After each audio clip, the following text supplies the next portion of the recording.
সঁচা কথা ক'বলৈ গ'লে বহুতে বহুত কথা কয়, কিন্তু আজিৰ তাৰিখত মই নিজেই ভুক্তভোগী। যিহেতু মই এটা পেণ্ডেলৰ কাম কৰি পেলাই ঘাট পাৰ হ'বলৈ আহিছিলোঁ, আৰু ঘাটৰীজনক মই জগাবলৈ যাওঁ, মানে ঘাটৰীজনক মই মাতিবলৈ যাওঁতে ঘাটৰীজন ইফালৰ পৰা দৌৰি মাৰি অহা দেখি মই ভয় খাই তেখেতক পোনাই আহিলোঁ যে কি হ'ল। ভোলাদাই ক'লে মানে ছিৰিয়াছ পেচেণ্ট এটা আছে।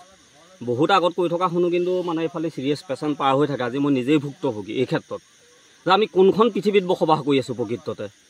এই ঘাটটোক লৈ, এই দলংখনক লৈ আজিৰ তাৰিখত মই নিজে নিজ চকুৰে দেখাত এখন কাঠৰ দলং সম্পূৰ্ণ বনোৱাৰ 2-3 বছৰ পিছত কাঠৰ দলংখন ভাল হৈ থকাৰ পিছতো পকা দলঙৰ কাম লগালগ কৰে চৰকাৰে।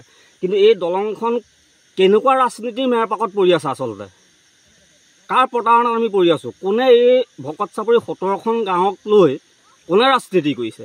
মই সকীয়াই দিব বিচাৰিছোঁ এই ভকত চাপৰি অঞ্চলবাসী, এই চৰ অঞ্চলত বসবাস কৰা 16খন-17খন গাঁৱৰ ৰাইজৰ জীৱন আৰু নিৰাপত্তাক লৈ, জীৱিকাক লৈ যিয়ে ৰাজনীতি কৰিছে, মই সকীয়াই দিব বিচাৰিছোঁ তেওঁলোকে সাজু হৈ থাকক ভকত চাপৰিবাসী 16খন ৰাইজৰ সেই প্ৰত্যুত্তৰ পাবৰ কাৰণে। আজি মই ৰাতিকাল গ'লোঁ, বহুতে বহুত কথা কৈ থাকে এই ঘাটটোৱেদি কোন কেনেকৈ পাৰ হয়। মই আজি দেখোন মোৰ ভৰিৰ পৰা মূৰলৈকে কঁপনি উঠিছে। যি চিঞৰ বাখৰ, যি পিতৃ মাতৃৰ সন্তানৰ এই মানে ঘাটটোৱেদি এটা বেমাৰী সন্তানক পাৰ কৰিবৰ কাৰণে যি পিতৃ মাতৃৰ ঘাটটোৰ কাষত আৰ্তনাদ শুনিছোঁ ইপাৰৰ পৰা, মই একে জাপে নাৱত উঠি মই নিজে ৰচি টানি আনিছোঁ।